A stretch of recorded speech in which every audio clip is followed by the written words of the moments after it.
so glad to see everybody here today. Thank you for joining us. And I also, before we get into our concert, I just wanted to take a minute to give a big thank you to the Narrowsburg Union for donating this incredible space for our community event. The Narrowsburg Union has an incredible farmers market. They're opening up their own cafe today. And so it's really a pleasure to have this beautiful facility for us to come together. I'm Geary. I'll be hosting the concert this afternoon.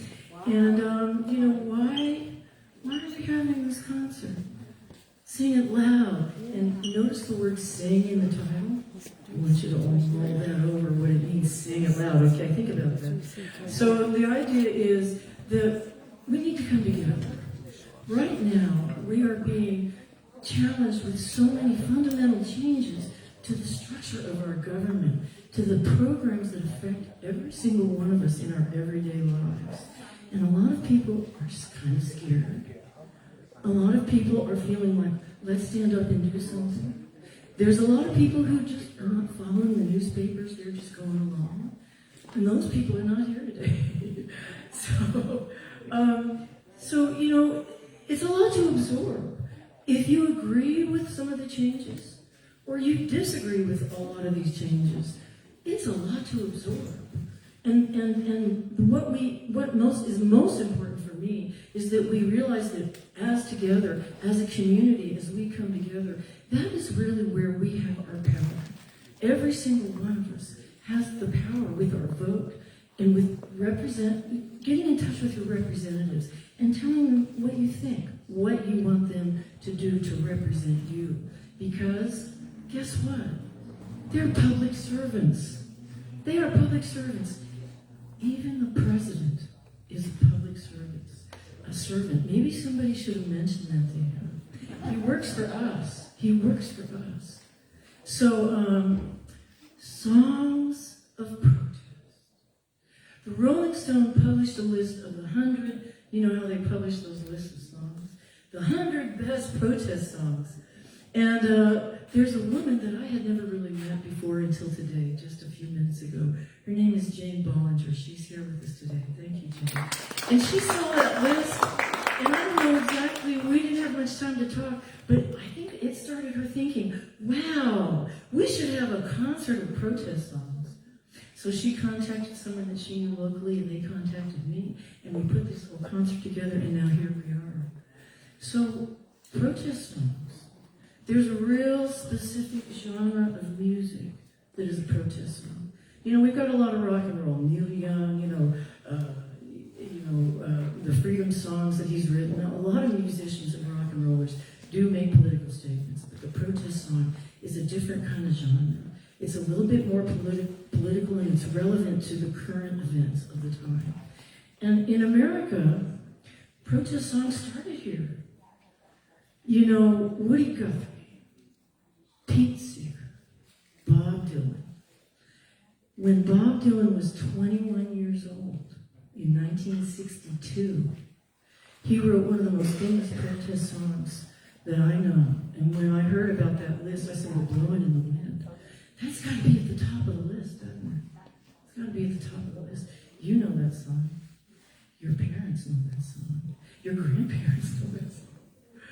And so, Woody Guthrie was born in 1912, and he passed away in 1967.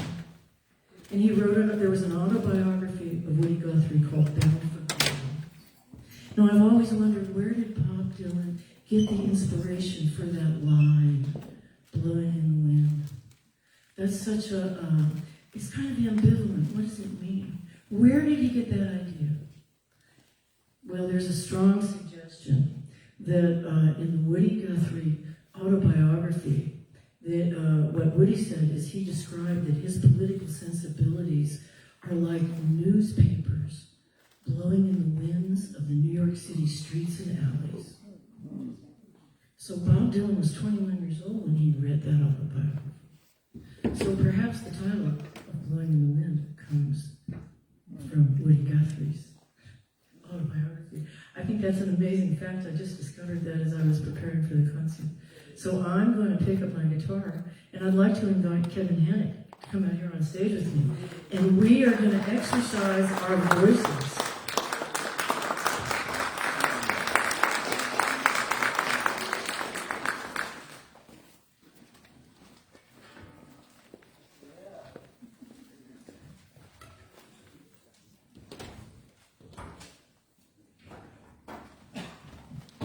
You guys are so attentive, thank you. So, the song. You know the song. What does it mean? What's he talking about in the song? You know a song for so many years, you sing it, and you just get used to it. What does it mean? I think about it so much anymore. It's a series of questions. And I've heard that they're rhetorical questions, but I don't necessarily think they are. I think there's questions that we can answer. And one of the first questions is, how many roads must a man walk down before you call him a man? I assume he's referring to mankind, which includes women. But, the idea is that how many different lives does a person, how many different things does a person have to do? Who do they have to be before they earn the right to be recognized as an individual with all the rights that we are naturally entitled to? The right to free speech, huge in this country, so important. The right to the dignity. How many roads will it take? And he talks about war. How many deaths will it take till too many people have died? Those are not rhetorical questions, because he tells us that there's an answer. But that's where the mystery comes in. He gives you the answer, and the answer itself is a mystery. The answer is blowing in the wind. And you can interpret that. I interpret, what does that mean to you? Every single person out here, that probably rings differently with you with what that means. So blowing in the wind for me, if I put my hand up and it's blowing in the wind at the right energy, I can find that answer. I can catch that answer.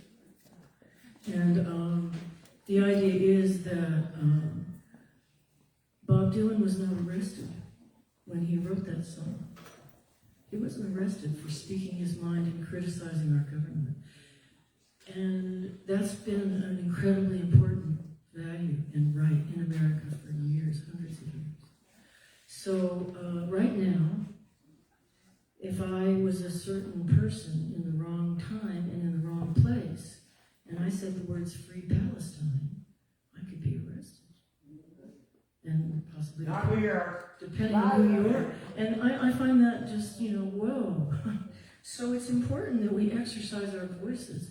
And what I'd like for you, whether you agree with these changes that are happening, agree with some of them, or you disagree, it's important for every one of us to express your opinion, because we have the power.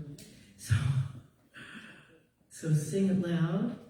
Sing it loud. I'm looking at you people. I'm going to ask you to kind of scoot forward on your chair a little bit. Sit up tall. Take a deep breath. Come on. Come on. How many roads must a man walk down before you call him a man? How many seas must the white dove sail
It's really fun to sing together. It gives us a lot of unity.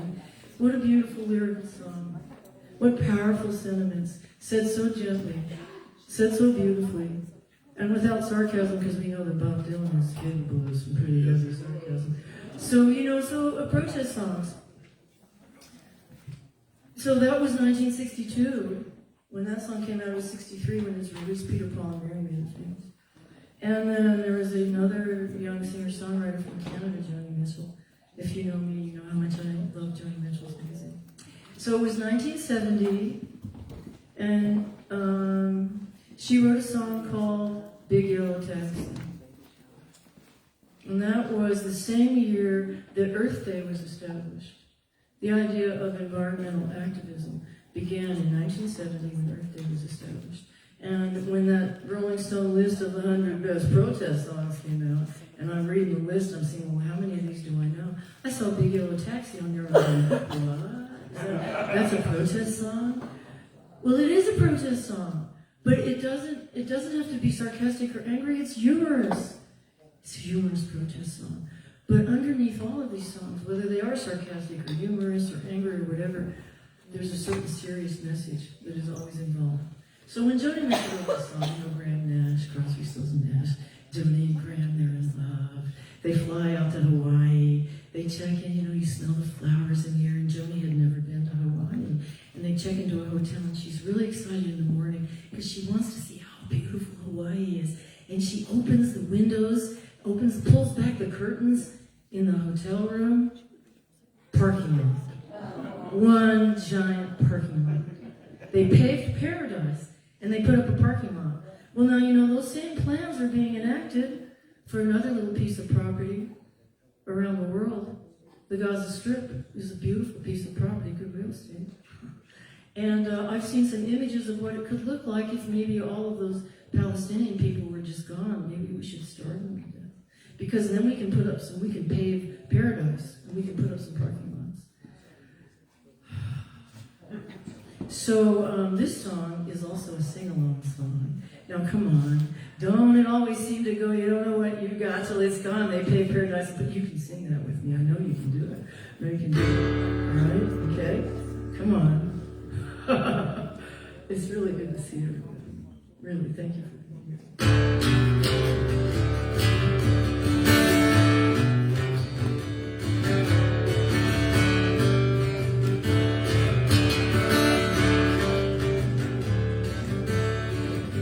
Paradise, they put up a parking lot.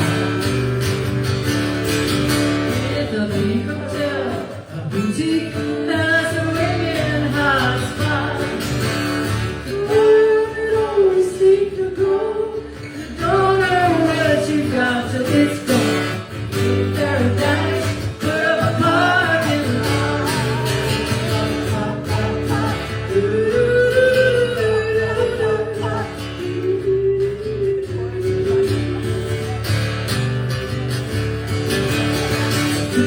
Trees, put them in a tree museum,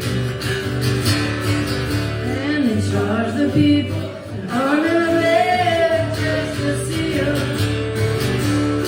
Oh, it always seems to go. You don't know what you got till it's gone. In paradise, put up a parking lot. In paradise, put up a parking lot.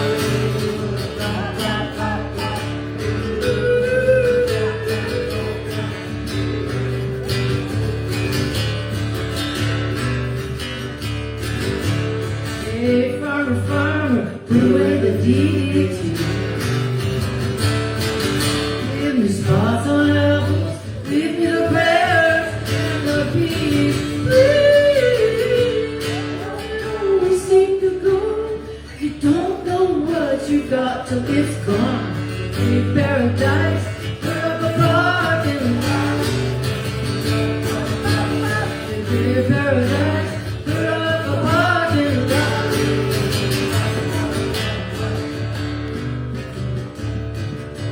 Late last night, I heard the screen door slam, and a big yellow taxi took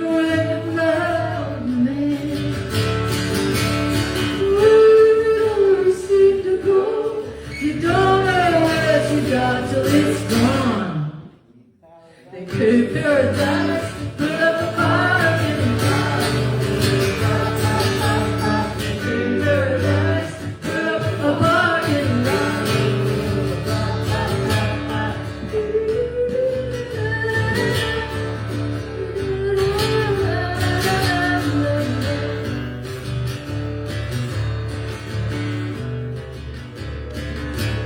Paved paradise, they put up a parking lot.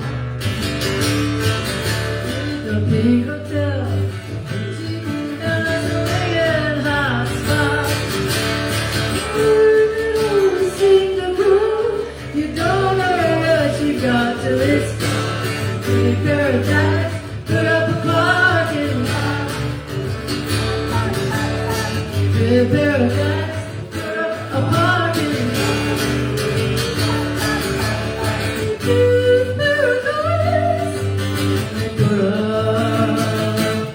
Parking lot.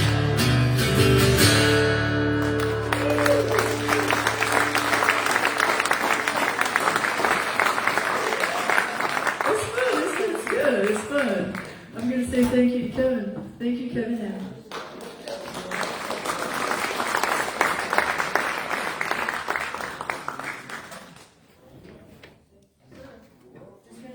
Guitars real quick.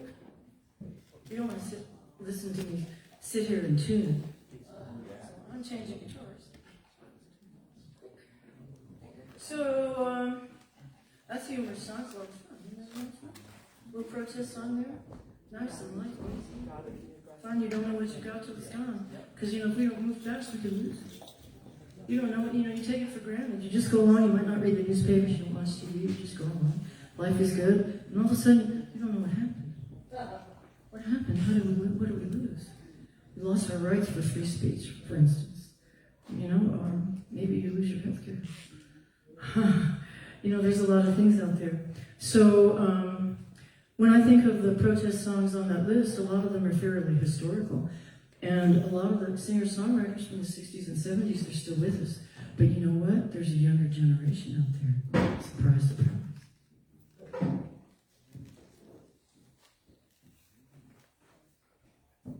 So I'm going to sing a song by a younger singer-songwriter. His name is Jesse Wills.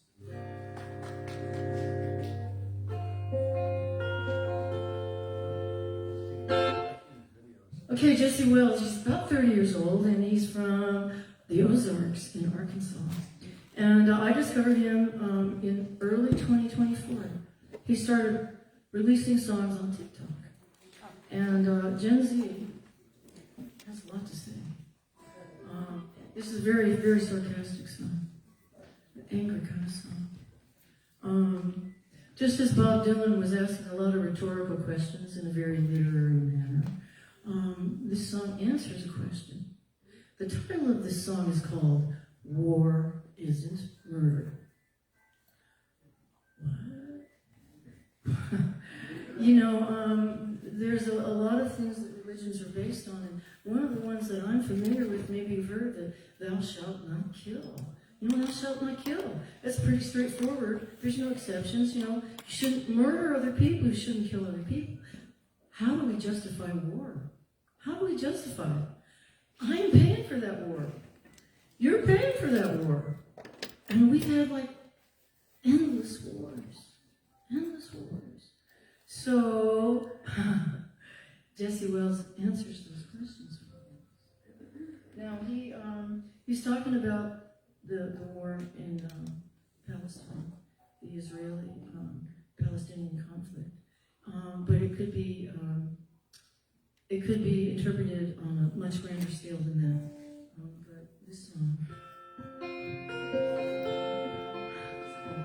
War Isn't Murder.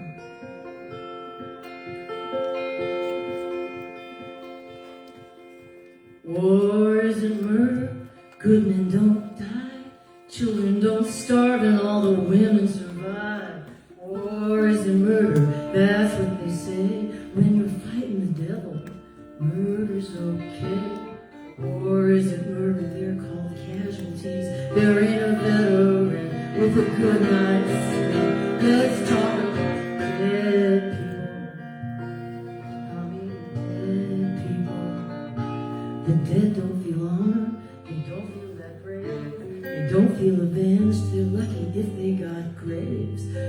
her dead mother, ask her when she died. It's a deathly silence on the other line. The dead don't talk, but their children don't forget. So in 20 short years, you could to regret.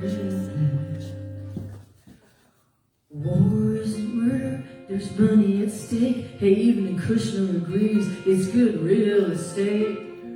War isn't murder, ask Netanyahu. He's got a song for that, and a bomb for you.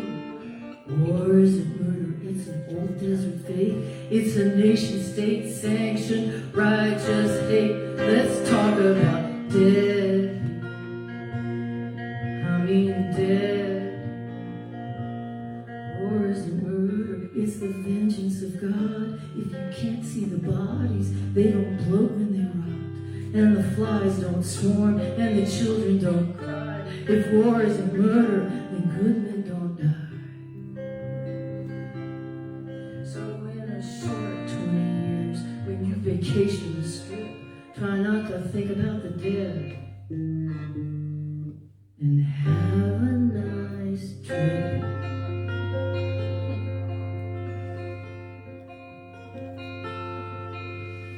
War isn't murder, we should all give thanks. I saw it all in a movie. Give it up for Tom Hanks. War isn't murder, they don't ship out the poor, and the bullets they fire ain't part of the cure. War isn't murder, the land is right. The banks call dibs, that's something you can't write. Let's talk about dead people. I mean dead people. Brave, they don't feel avenged, they're lucky if they got graves. War isn't murder, it's a river of blood, stretching all through time and raining down in the flood. It's a dark sacrifice made on your behalf, so get down on your knees and thank us, sweet Lord, that war is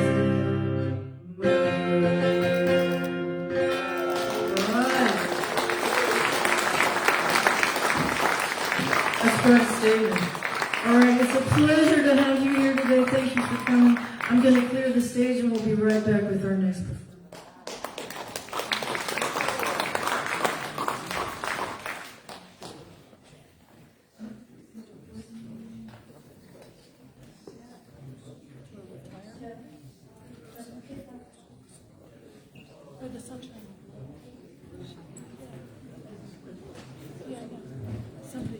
We're in Narrowsburg Union. This is Songs of Protest. Sing it loud. That was Kathy Geary. We have Lucas, Rotman, and Maehara. All right. So I'd like to introduce Lucas Maehara Rotman. Here he is. Okay, so he's Brooklyn-based. He's a storyteller of the human experience, and he blends the whimsical and the profound, creating a sound as different as the influences that has shaped his journey. Each song that Lucas writes, and I can attest to this personally, resonates with the shared emotions and experiences that make us human. His music connects hearts and souls through the expressive artistry of his poetic imagination. He's an award-winning songwriter. He's also a good friend of mine. And he's released a single from his next recording, which is called Lost and Found. Now, if you're curious about any of the performers on today's concert, you can visit the Sing It Loud website, and you can find out all kinds of information where you can, listen to his music online. And we also do have some artist materials on the stage back there. So Lost and Found is the recording, and this he's just released a single from his latest recording, and I'd love for you to give a big, warm welcome, Lucas Maehara Rotman. Hey, give it up for Kathy Geary! Woo!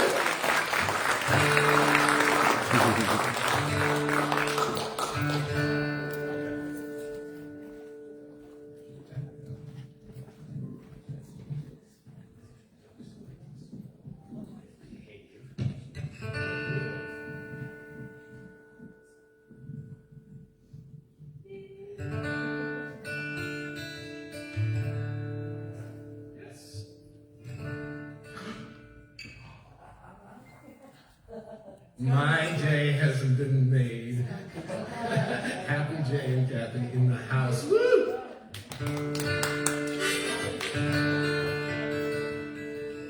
Hi, everybody. How are you? It's great to see you. Thank you all for coming out. And I just wanted to give a big shout out to Kathy, Jill, and Cynthia for putting this all together. Can we give them a round of applause?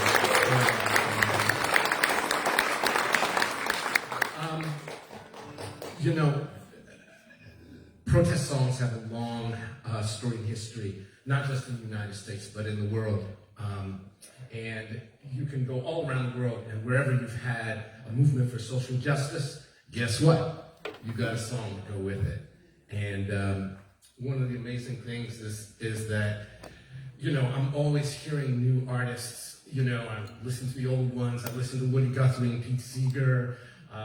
I listen to Public Enemy, you know, talking about fighting the power, or Fela Kuti speaking out against corruption and colonialism.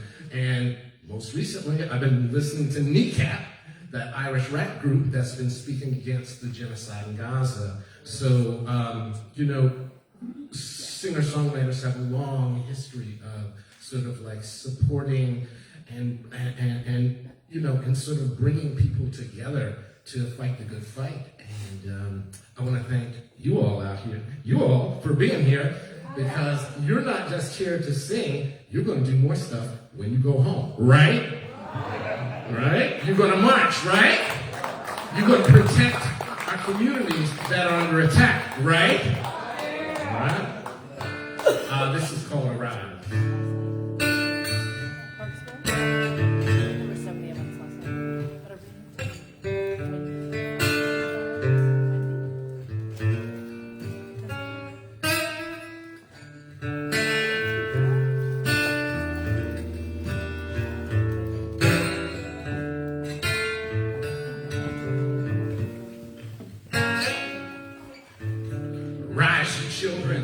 Of Canaan,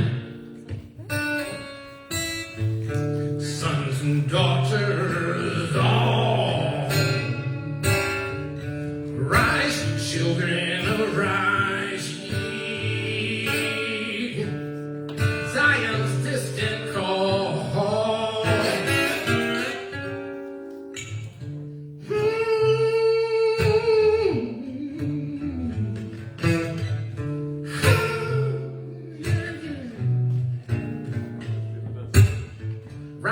Of lowly station,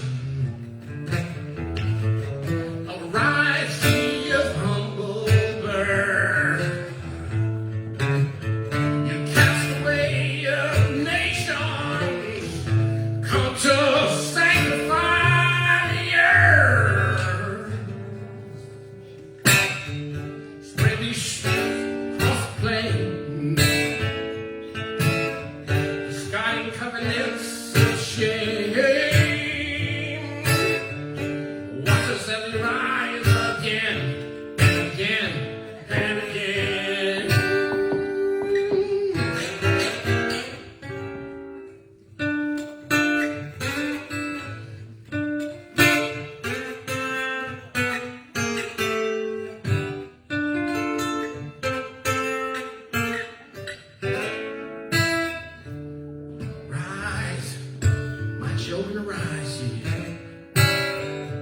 We shall now be strong. Cast aside these tyrants and tear down all the walls. Yeah, yeah, yeah.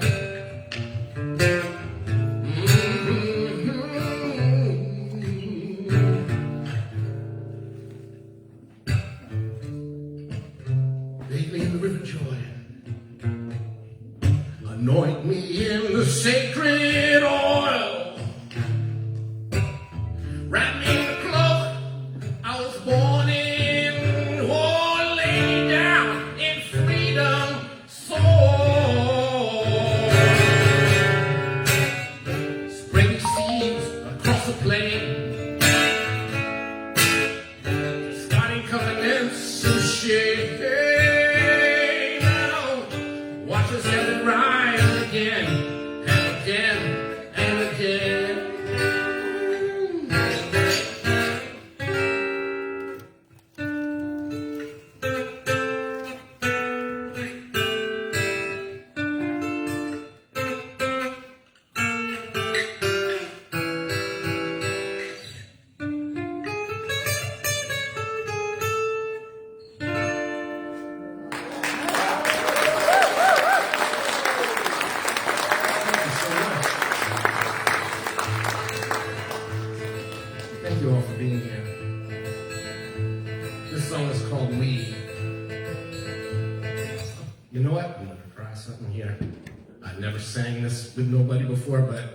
willing to be some guinea pigs? The answer is yes. Okay, so there's a chorus. And we can practice our high registers. Can't wait to hear Scott Palermo try that one. Goes like this.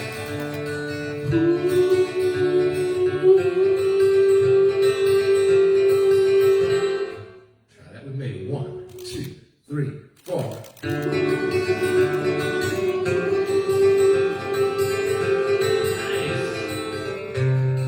We can be anything we want to be. Try that. We can be anything we want to be. Light is in you. Light is in you. Light is in me. Light is in me. Let's try that all together. Ready? From the ooze. Oh, you guys sound good. We can be anything. We can be anything we want to be. Light is in you. Light is in you. Light is in me. Light is in me. And then you get to say free real loud. And if you say it loud enough, you're going to beat down the fascists. How about that? Woo!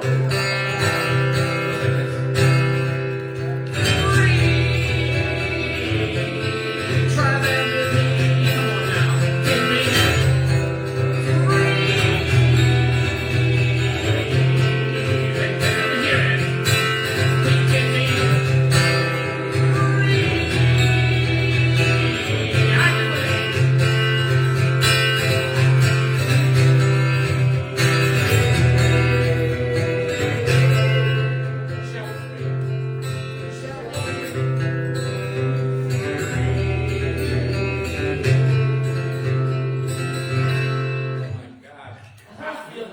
Woody Guthrie in this house. What you think? What you think?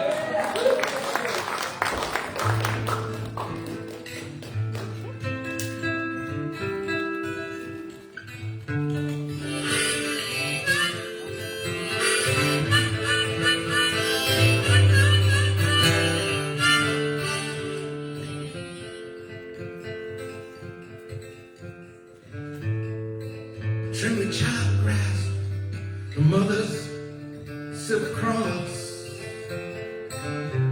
For every hope sleepless night, for the humanity we've lost. No tender arms of comfort here in the dark of the abyss. Is this really come? Have we always been like this? Ready?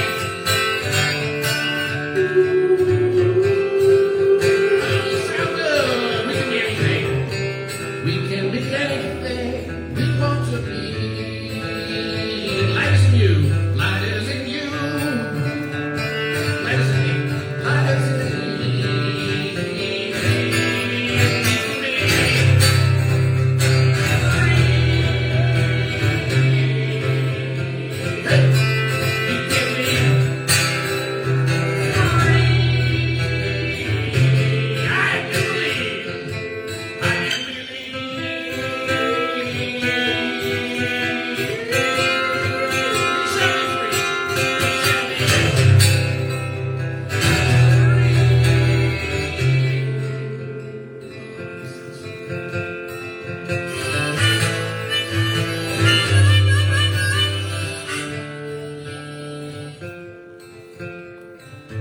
Bloodstained glittering earth beneath our feet.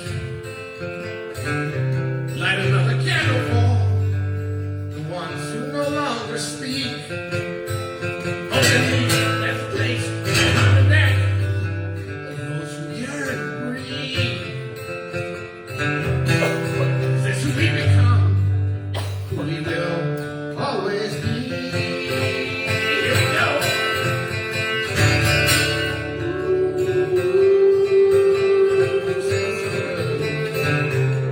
We can be anything we want to be.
know is this should become or just what we've been sold. One more time, we can be anything. We can be. We love to. Life is in. Life is in. Life is in me.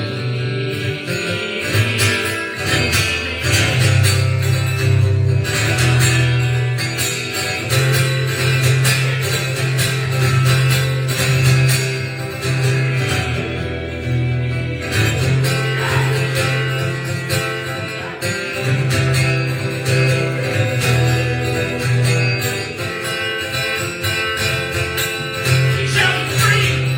We shall be free. We shall be free.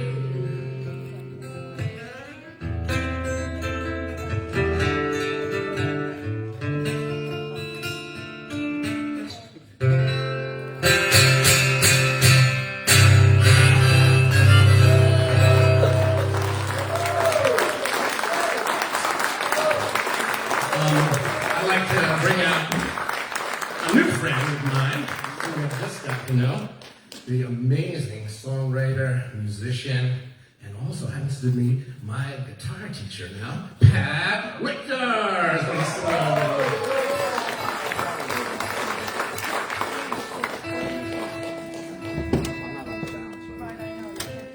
And how are all of you this afternoon? Angry. Well, good. That is appropriate. That is appropriate. And I think one of the things I love about this next song is that it is an angry song. But when Tracy Chapman sings it, what's amazing is it's a deeply angry song. But when she sings it so low-key and beautifully. It makes it even that much more devastating. And this is a song that she supposedly wrote when she was 16 years old. I mean, I don't know about you, Pat. I don't know what the hell I was doing when I was 16 years old, but it wasn't writing one of the best protest songs of all times. And I think if you spend any time in the 80s, you definitely will recognize it.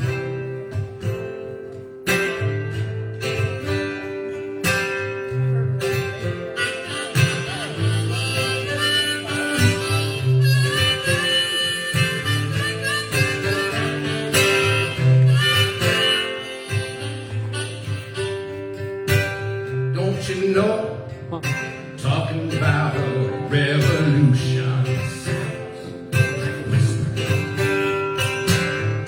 Don't you know, talking about a revolution sounds like a whisper. Standing in welfare line, crying at the doorsteps of those armies of salvation. Wasting time in the unemployment line, standing around and waiting for a promotion. Everybody, don't you know, talking about a revolution sounds like a whisper, Again, don't you know,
there. And we can leave behind that world of the billionaires who are just leaving us with crumbs while we fight each other. She sees a different world. And I think you guys do too. What do you say? Standing in welfare line.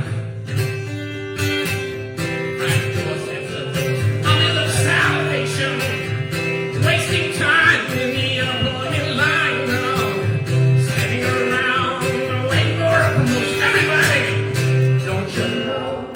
Talking about a revolution sounds like a. Don't you know? Talking about a revolution.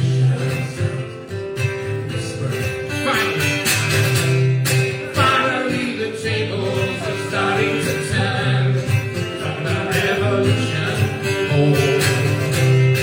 Finally, the tables are starting to turn. Talking revolution. Hold on, let's end it nice. Talking revolution. Hold on. Yeah, talking revolution. Hold on. Talking revolution.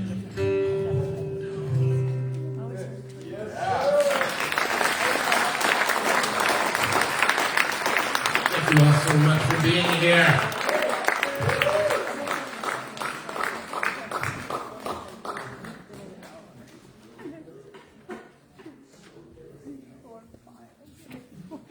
Hey everyone, I'm Jill Padua. A lot of you know me, some of you don't. I first want to say again to Jane Bollinger to thank you for this idea, and because look what's happened. It's really wonderful. Thank you so much, Jane. So Spook Handy is our next artist, and Spook is somebody I've known for almost 20 years. He's a nationally touring folk musician. He performed more than 50 times along Pete Seeger in the last 10 years of Pete's life. Spook has written for theater and film and is working on a new play called Always Have a Song to Sing. His original songs have charted as high as #2 on the international folk charts and was named Best Folk Artist by East Coast Rocker and 6 other publications. You can follow Spook's work at spookhandy.substack.com. His series is titled Looking for America. The passion, purpose, and spirit of American folk music are alive and well. Please welcome Spook Handy.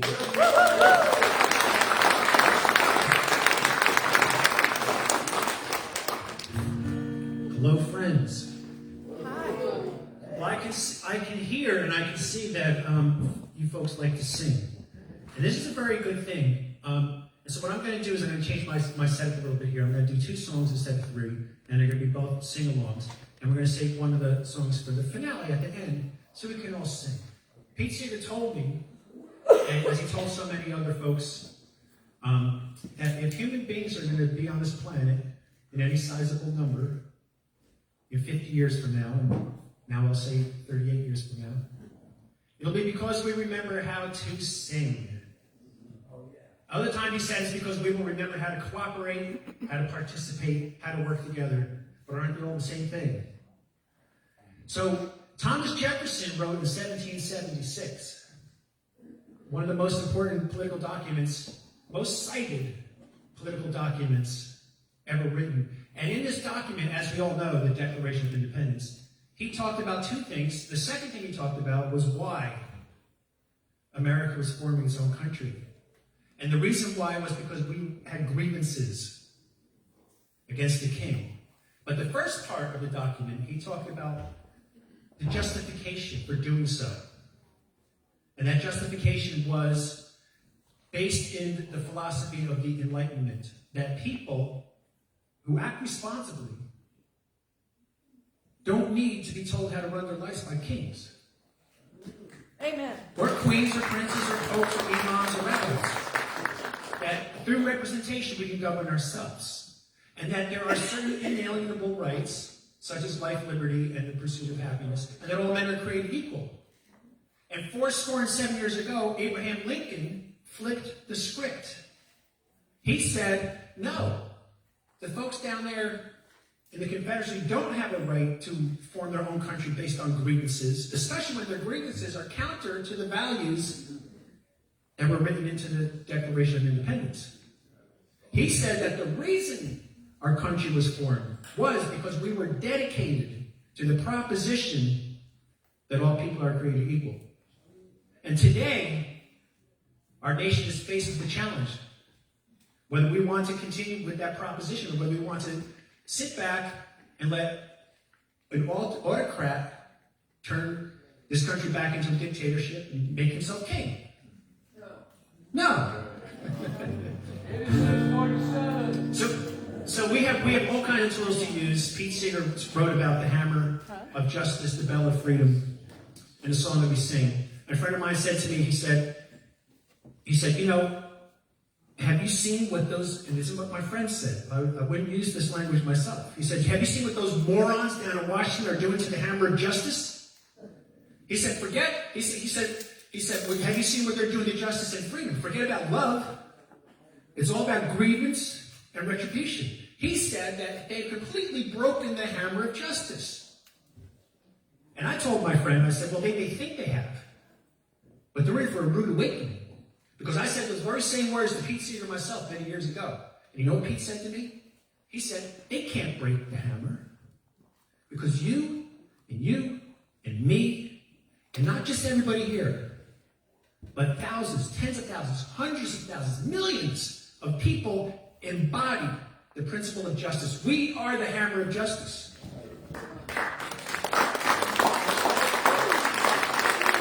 And I say that this is the reason why our country has made the progress that we have.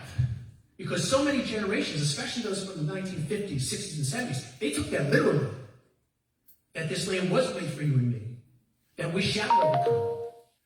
And if there's any respect due, I don't think they bought into this idea that this country was founded in 1619. I think that those generations were dedicated to Proposition 1776. That's what I told my friend. And he said, so what did Pete say about the bell? And then I said, well, not to toot my own horn, but I went up to Pete Seeger's a couple weeks later and I said, Pete, I made this amazing discovery. I said, that bell of freedom? That's not just some piece of metal hanging up somewhere in Philadelphia, Pennsylvania. That bell of freedom is in our hearts. And it's up to us to make it ring. And if enough of us do, freedom will resonate in ever-widening circles, through us, through our families, into our communities, the whole nation, and who knows, maybe even the whole world. And then my friend said, that's fantastic. What about the song? I said, well, the song, that's the most important of all. That song that we sing is putting the hammer and the bell into action. Is the voice of the people. We need to sing that song, a song of love for all of our brothers and all of our sisters, regardless of the color of our skin, or the shape of our eyes, or the language we speak, or how we pray, or who we love, or how we identify. And my friend said, you should write a song about that. So I did. I wrote a song about it, and I wrote a play, and it's called Always Have a Song to Sing.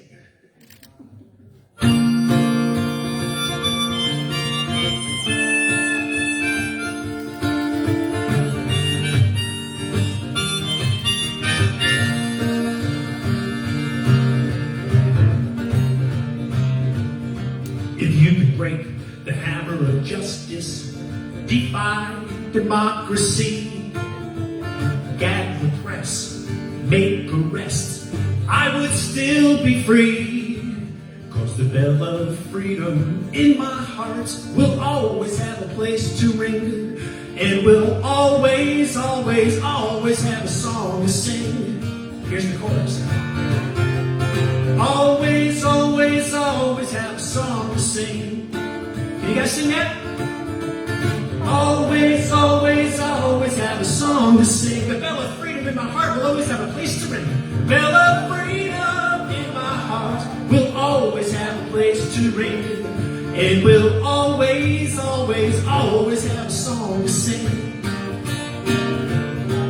Now, some may fight among us, ask who here is to blame.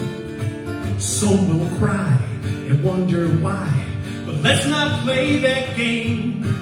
The There's a voice inside of each of us. Can you hear it? Call our names. It's saying we'll always, always, always have a song to sing. Always, always, always have a song to sing. Always, always, always have a song to sing. The bell of freedom in my heart will always have a place. The bell of freedom in my heart will always have a place to ring. And we'll always, always, always have a song to sing.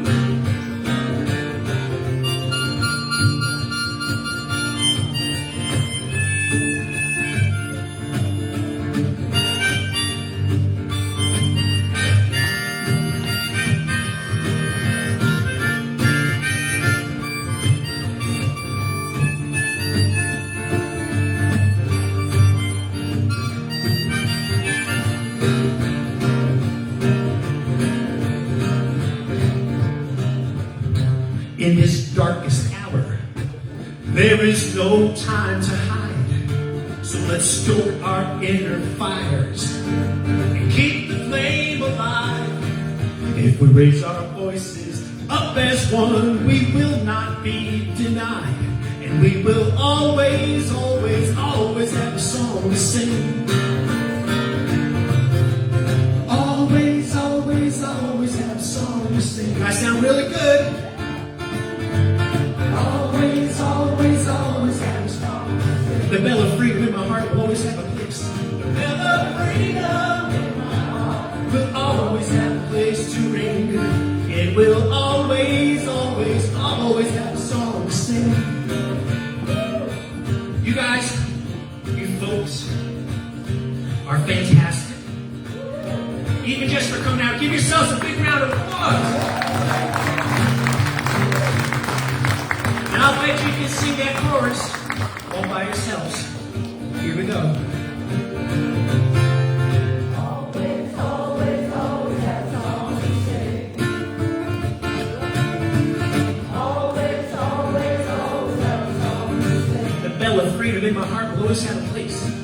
Bell of freedom in my heart will always have a place to ring. And we'll always, always, always have a song to sing. The song ends like this. Yes, we'll always, always, always have a song to sing.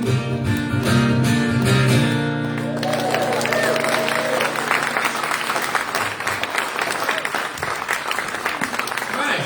Well, so I may change the program. I have this really pretty song, you know, with the finger picking and all that. But I'm not going to play that one. I'm going to play another song that we can all sing. And this one, you know, if you're a fan, sometimes I ask the audience, I say, how many of you folks, you know, have dreams? Raise your hand if you have dreams. Yeah. How many of you remember your dreams? Yeah. And how many of you dream about Susanna coming over the mountain? Well, that's a different introduction to a different song, Oh Susanna. But I had a dream where this song came to me, the first verse, and I've always carried around a notebook here, and when I hear a pearl of wisdom, I write it down, and I got a whole bunch of these little tiny books of Pearls of Wisdom from Pete Seeger, and I said, well, I'm going to fill the rest of this song up with Pearls of Wisdom. And this song is called The Compass. I hope you'll sing along. It's going to build upon that wonderful song that Lucas did about freedom. And this time, it's that thing that we all have in common. That's the common ground. We all want freedom, all of us.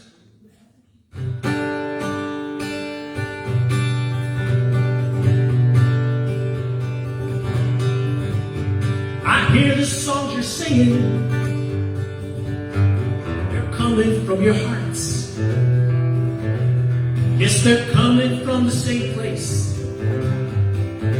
The very first song got its start. They weave 100,000 stories, each one of them unique, with the golden thread that binds us. Every soul longs to be free. Every soul longs to be free. They're singing, give us freedom, give us freedom, give us freedom, freedom. Now, can you sing that? Give us freedom, Give us freedom, give us freedom, freedom. Now if everybody had clean water and food enough to eat, if we could satisfy these hungers of these needs, we shall be free. Then we can build the roofs above us, sew the clothes that keep us warm. If we could learn to stick together,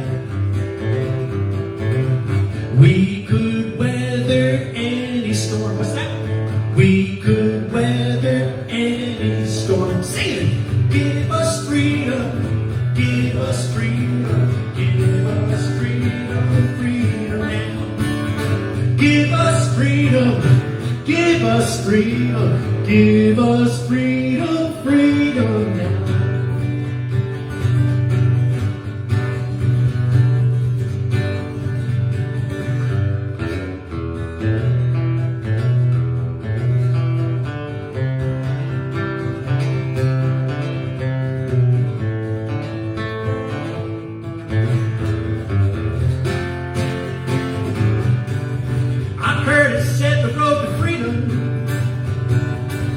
Is a long and windy way,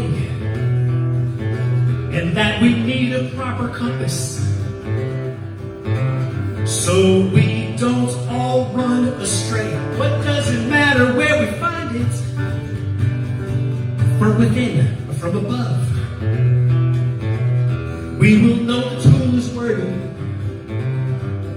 if the needle always points to love. What's that? The needle always points to love. Sing it!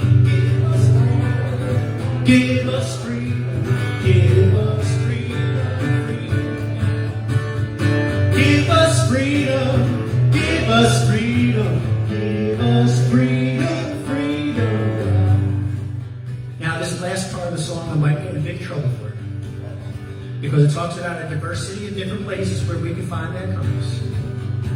Diversity is a bad word, and I know we're in a public place here. Some find a compass in their culture. Some find it in a book. Some find it in their own hearts. If they're brave enough to look.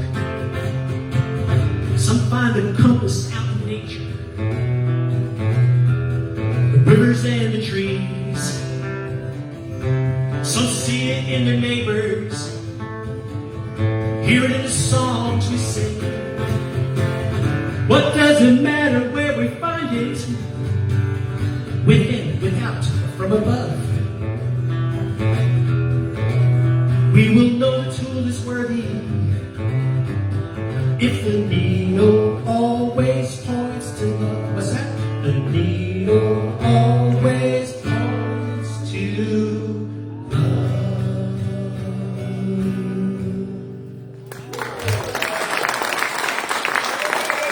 Thank you.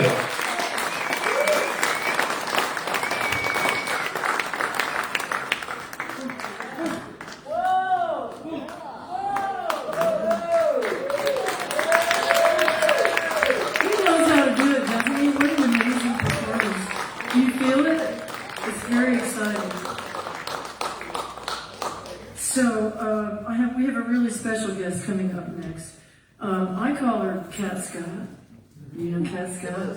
Her name is her name is Catherine Scott. She's the New York State Sullivan County District 5 Legislator.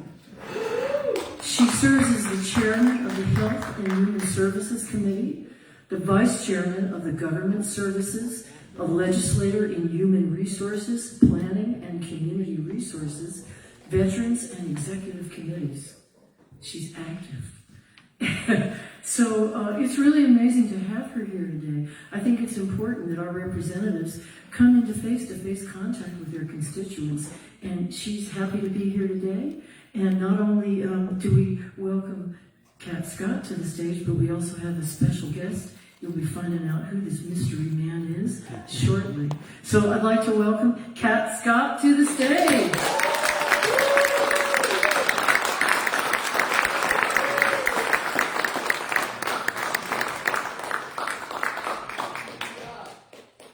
jump in front. Absolutely. So my name is Brendan White. Some of you know me, some of you don't. Jumped in at the approval of Kathy Geary to make a little public service announcement. We, our society, our people, we're under attack on many fronts. And one of the fronts you've heard of is constitutional crisis. And what does that mean? Well, and I'm not a legal scholar, I'm not a historian, I'm just an average guy. But I went and I said, what is the Constitution? Refresh me. I know I had it probably in junior year of high school. What is the Constitution? What does it mean? Speak up, Brendan. We can't hear you in the back. Please.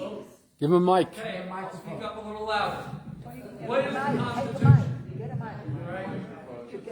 So, I'm going to invite all of you to sign this poster for the day. This is a poster which is the preamble, the famous preamble to the Constitution, the articles of the Constitution, the amendments to the Constitution. And kind of like you signed your high school yearbook, right? You can sign this with your name. If you want to say a blurb, you can say a blurb. But this is going to live in this building as a record of what happened here today, that the people spoke out. And I'm thanking Spook in a very unrehearsed way. He started with the Declaration of Independence, which got it all going, right? You all remember the Continental Congress met for a few years to put this together. It's a well thought out document. It's how we govern ourselves and how we rule ourselves.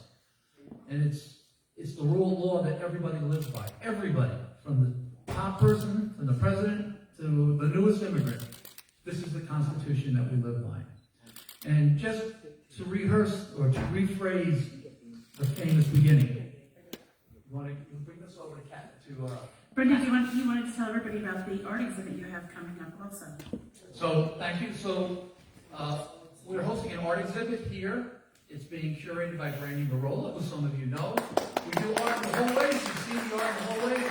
But in Delaware Hall, in this room, we're going to host an art exhibit on June 28th, Saturday, June 28th, which will be about protest art. And I'm very much a fan of peaceful protests. This is not a violent protest. We're not going to march around with our fists in the air. This is in the sense of Henry David Thoreau or Nelson Mandela or Martin Luther King. It's a peaceful protest to hear our voices, let our voices be heard. So it'll be opening on June 28th, and we usually have a nice little opening reception. You should come on that Saturday. And we're going to run it for a week until the following Sunday, July 6th. So it'll be up during the week. I don't know what hours we're going to have it during the weekdays, but it'll be here during July 4th. And I think it's very apropos. July 4th, we're celebrating our country, not the country of a select few who think they're the patriots. This is the real patriots and the people who are defending the Constitution. And I'm asking I'm asking Kat and Scott to please read the preamble. Yes, sir. For the But people. I also want to thank you for making today possible, Brenda. Yeah.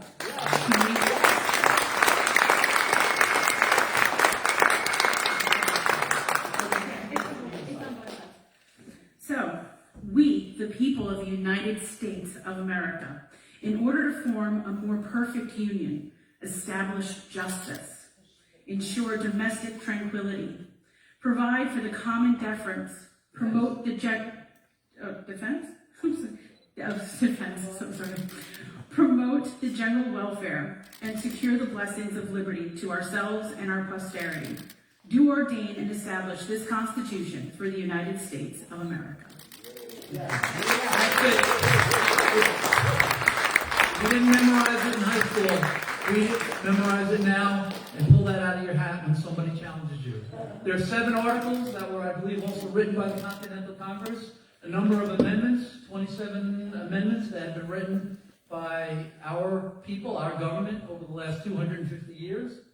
I think if you want, you can sign your name anywhere. You want to say, a good luck or something like that, you can. I'm going to write across the top today the name of today's event. You may want to sign your name next to an amendment that's near and dear to you. You may want to do it to the 25th Amendment, which is the Presidential Vacancy and Disability Amendment. There are a number of different amendments that have a special passion to you. But you do anyway. You can do it sideways like you did in your yearbook. Just keep it clean, and thanks for coming today.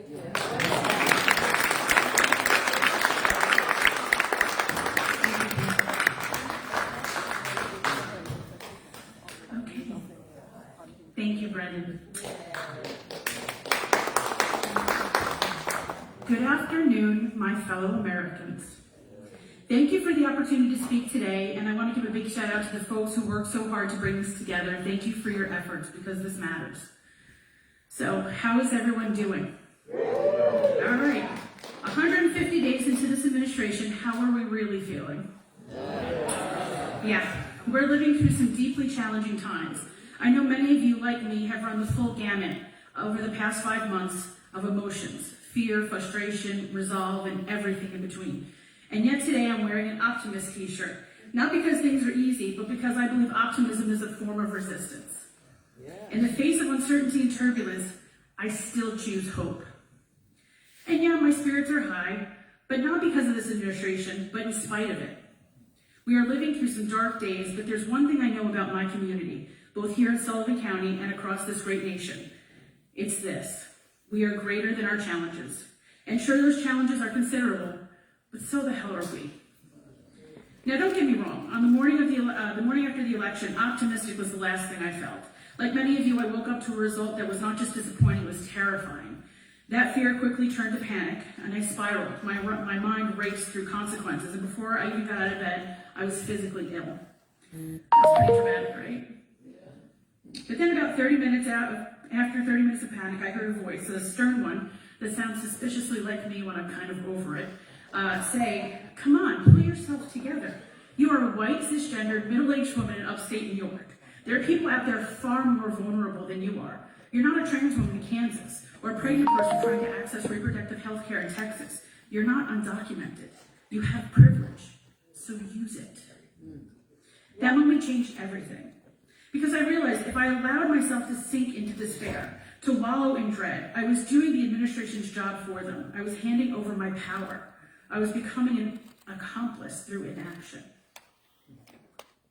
Now, we know these cuts, freezes, and terminations already in motion are hurting the most vulnerable of us: children, the elderly, the disabled, and the working poor. But what does that look like right here in Sullivan County? Nearly 12,000 of our neighbors rely on SNAP, the Supplemental Nutritional Assistance Program through the Department of Social Services. Let's break that down, because those are just numbers. They're not just numbers, they're our neighbors. 26% are working people. 23% are permanently disabled. 16% are older adults. 41% are children. Nearly half are kids. Let that sink in. That's here in Sullivan County. And here's what often gets overlooked: how these benefits support our entire economy. By the end of December 2024, $2,643,538 in SNAP benefits have been distributed here in Sullivan County. According to the New York State Office of Temporary and Disability Assistance, every dollar in SNAP benefits generates about $1.75 in local economic activity, a phenomenon that is known as the multiplier effect. That means that SNAP brought over $4.6 million into our local economy last year. That's not just a number. It's a paycheck, it's groceries, it's local jobs. That matters. So now let's talk about Medicaid. Nationally, 1 in 5 Americans rely on Medicaid. But here in Sullivan County, it's even more critical. Nearly 30,000 of our 80,000 residents, that's 37%, are covered. 6,105 are administered through our local district. 23,762 through the state. Many are children. 10% are older adults, and 12% are permanently disabled. The proposed Medicaid cuts would be devastating, not just for patients, but for healthcare workers in long-term care facilities across our county, including nursing homes. Now, let me be clear. Advocating for the dignity and care of our elders is not negotiable. They built this community, and the least that we can do is protect their care.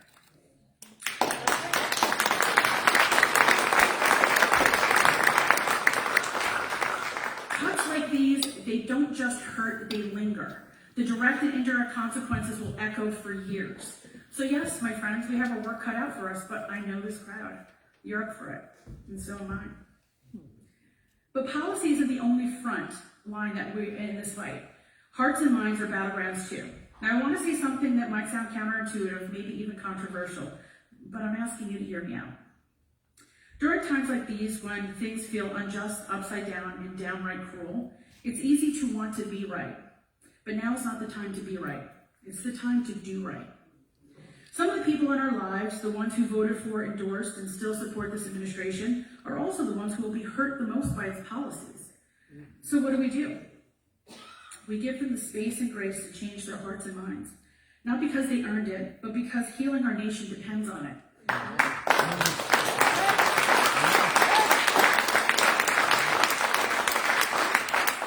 Dr. Martin Luther King said it best when he said, "Darkness cannot drive out darkness, only light can do that.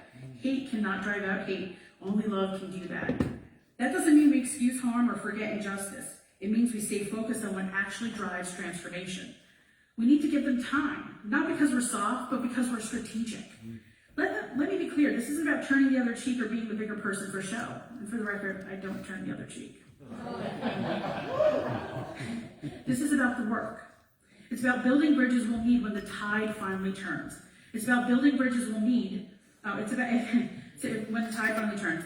If united we stand and united we fall, then healed is the only path forward for America. The fact is that this isn't a red issue or a blue issue. This isn't about right or left. This is about America and who we are as Americans. So where do I put my faith in times like these? I want you to look to your right and to your left. Look in front of you and look behind you. That's where.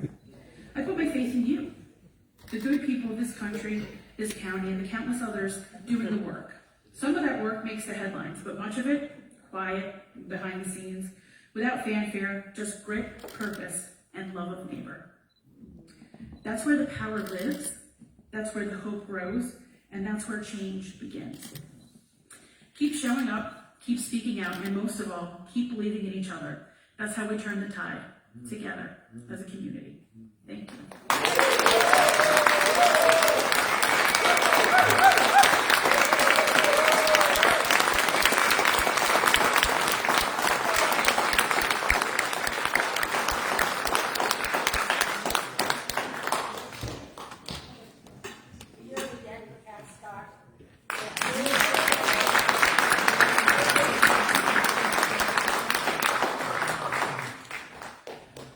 Our next artist is an old friend of mine also, Pat Wictor.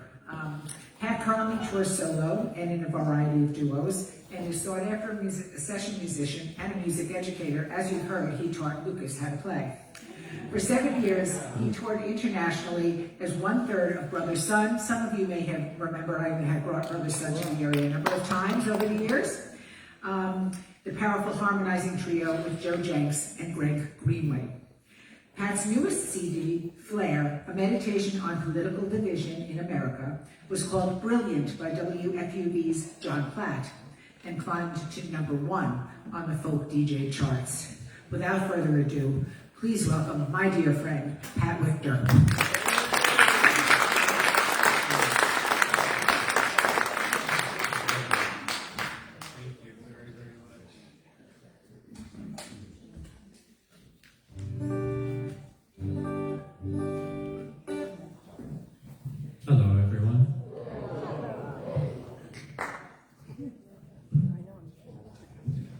Situated before I sing.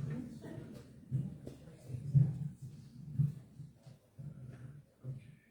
this is almost good. There we go.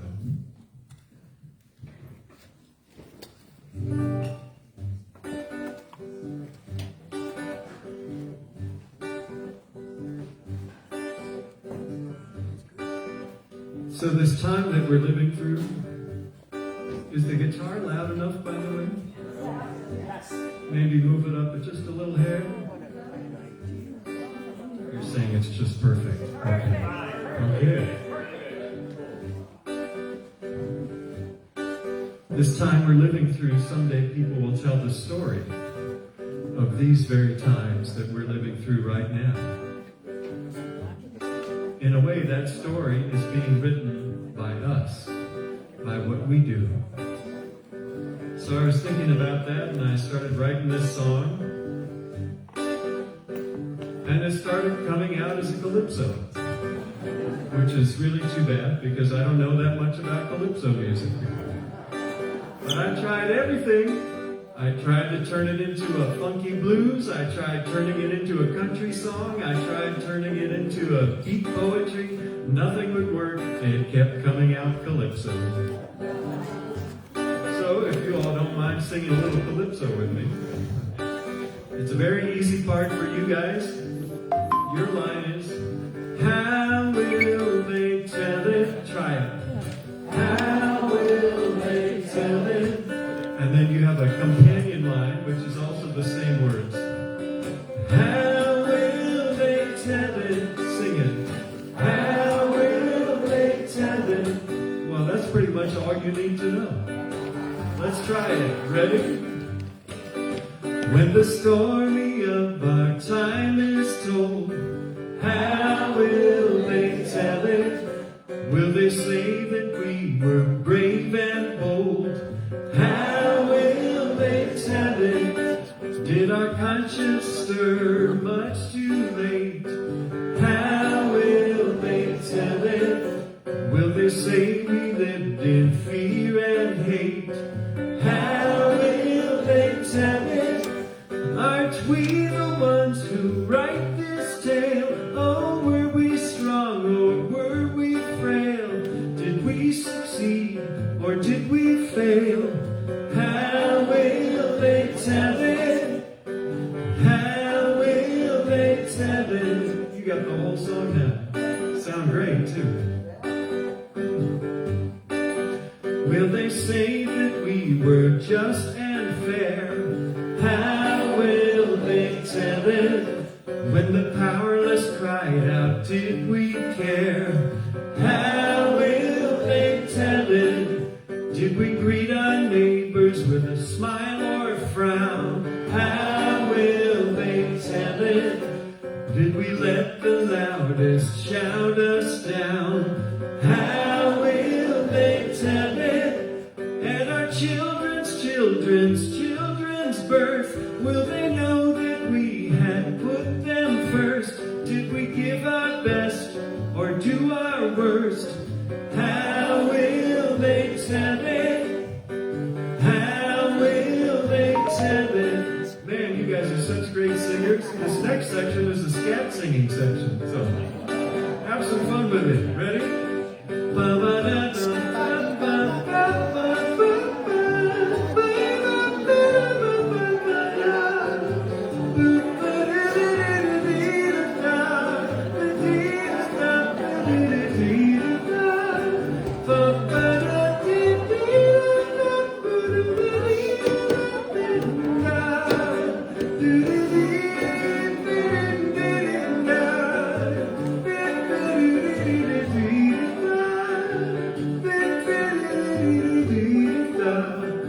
You guys did that without any alcohol whatsoever.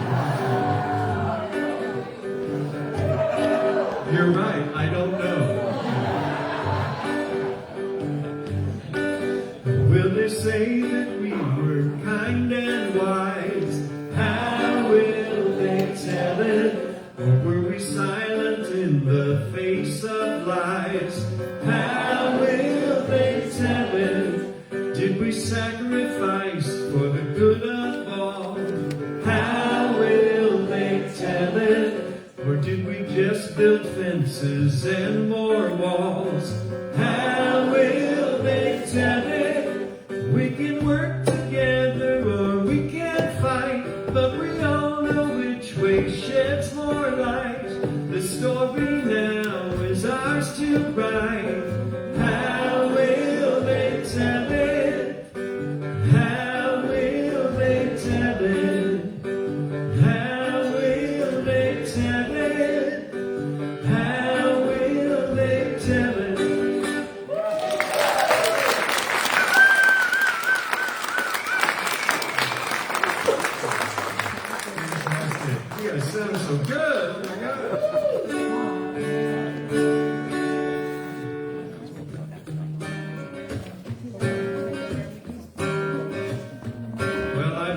Democracy, and I believe in civic dialogue. I believe in talking to your neighbor. We don't all have to agree about everything. In fact, I think the good old-fashioned value of agreeing to disagree about things, I think think it's really necessary for a functioning democratic, self-governed, however your favorite term is, constitutional republic, some people prefer that term.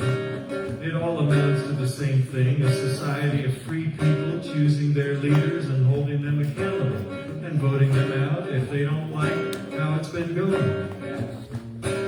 One of the implications of that is that our Constitution guarantees us we have a fundamental right to be completely wrong. Right? So we don't always get it right. Sometimes we vote people into office and discover that we've made a terrible mistake. I'm from Brooklyn, and right across the way in Queens, the people in Queens voted to be their congressman, George Santos. And then in the next election, they fixed their mistake. And that's how it's supposed to go. We don't always get it right, but accountability is really important, and holding elections is really important. So, I was feeling pretty good about this song. I wrote this song, and it was all about agreeing to disagree, and I was feeling pretty good. And then things just started getting weirder and weirder. And then suddenly there was like this whole giant area of things happening in the public domain, in the public sphere, where I was looking at it saying, I don't think I can just agree to disagree about that. So I showed the song to a friend of mine, and she said, well, why don't you write a disclaimer into the song like they have in those pharmaceutical ads? I thought that was a great idea, so that's what I did. I got a right to be dead wrong. In your world I don't belong. 'Cause you've said so all along. I got a right to be dead wrong. I got a right to go to hell. No, I'm under no one's spell. And I ain't mad, and I wish you well. I got a right to go to hell. You and me, our wills are free. What you believe is not for me. So let's agree to disagree. If both of us are to be free. I got a right to be damned. I ain't trying to take a stand, but you keep trying to force my hand. I got a right to be damned. You and me, well, our wills are free. What you believe is not for me.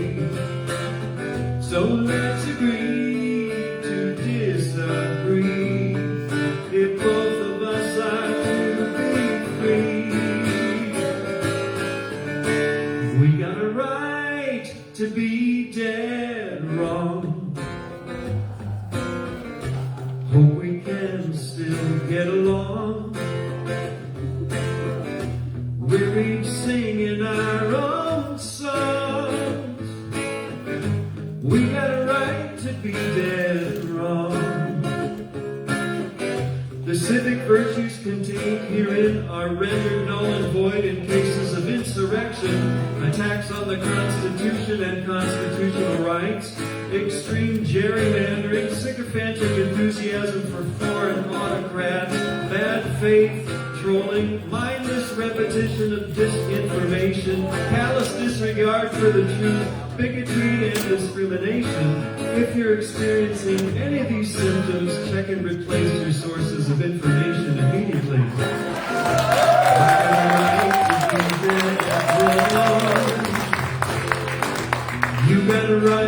be dead wrong. We got a right to be dead wrong.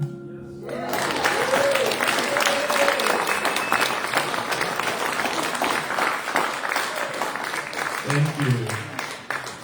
I want to invite the other musicians who are here today up to help with this next song. We're gonna do it just how we rehearsed it. Jim, this is Tony. From Tony. Can I say with you? This is Tony. This is Jim. So this next song is a Stevie Wonder song. He's not usually that stupid. I need a cheat sheet, so I'm just gonna resort to that. When I went to the city, This is called You Haven't Done Nothing. I don't know why it's not You Ain't Done Nothing.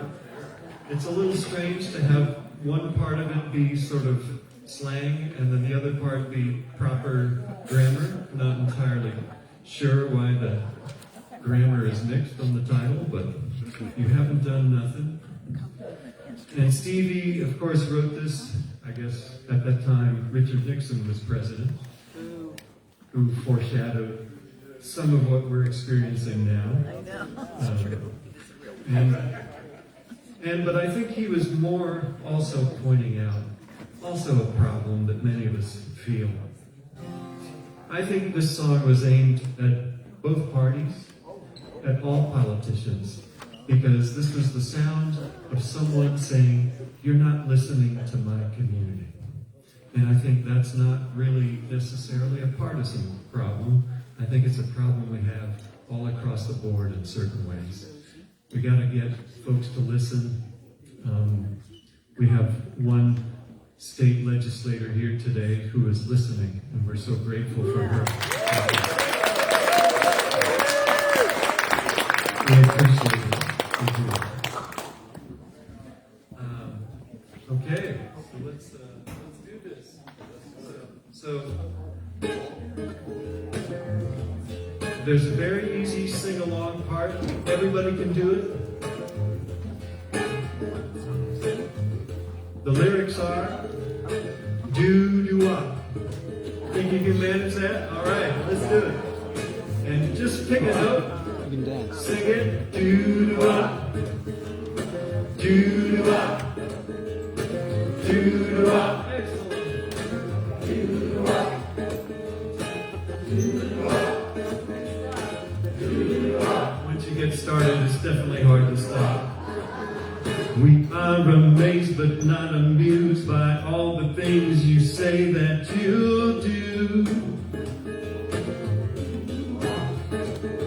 Though much concerned but not involved with decisions that are made by you. But we are sick and tired of hearing your song, telling how you're gonna change right from wrong. 'Cause if you really want to hear our views, you haven't done nothing. Here it comes, ready? Do-do-wop, do-do-wop, yeah. Do-do-wop, do-do-wop. Second verse. It's not too cool to be ridiculed, but you brought this upon yourself. The world is trying to pacify. We want the truth and nothing else. And we're sick and tired of hearing your song, telling how you're gonna change right from wrong. 'Cause if you really want to hear our views, you haven't done nothing.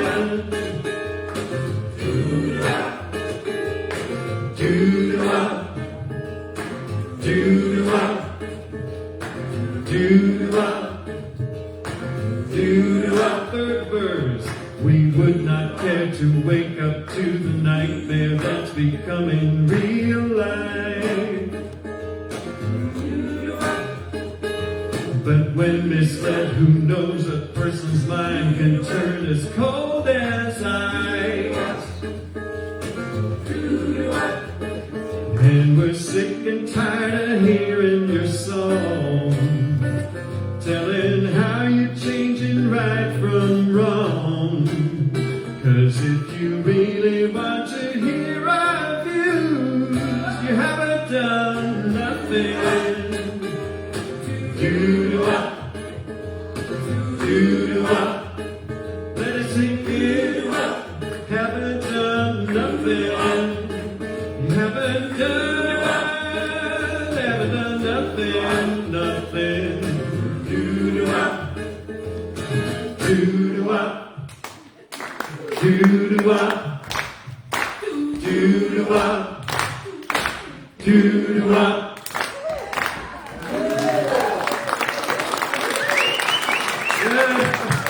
Thank you!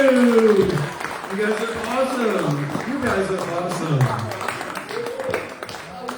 I thought I would wrap up with Phil Oakes's I Ain't Marching Anymore.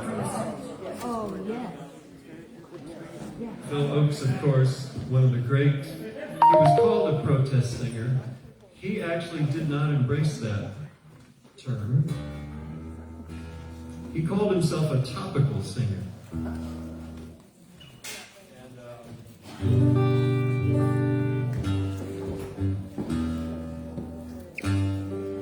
And I understand why. He was really singing about what was happening in his time. And he had a very particular way of turning a jaundiced and ironic and sarcastic eye on the events of his day. But he was also a great poet. He was also a great creator of melodies. Phil Oakes' songs live on with us, not just because they spoke about events of his time, but because these are just good songs.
Yes, I even killed my brothers and so many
Now it's common when people sing Phil Oakes' songs, they sometimes update them a little bit. So that's what I did on this last verse. I marched Iraq's deserts and the Afghan hills while politicians screamed at the foreign shores. Call it peace or call it treason, call it love or call it reason, but I ain't marching anymore. No, I ain't marching anymore.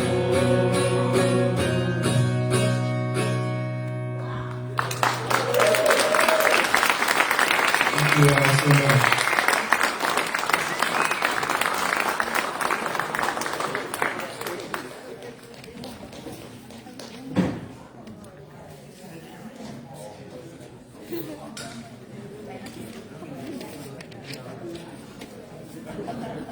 Pat Wictor. He's actually released an entire album of Phil Oakes songs. It's pretty amazing. So, how do y'all feel? It's a good concert, isn't it? Yeah. It's really an amazing energy you have going here.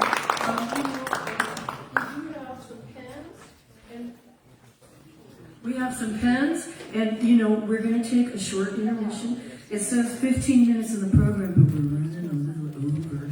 So how about we just take 10 minutes, refresh yourselves, talk to each other, and we'll be back in 10 minutes. Take the opportunity to sign this constitutional poster as a memento of today's concert, and we'll be back with you shortly. Poison Love will be starting off the second half of our concert, and you're also doing a Phil Oakes song. So we'll see you in a few minutes.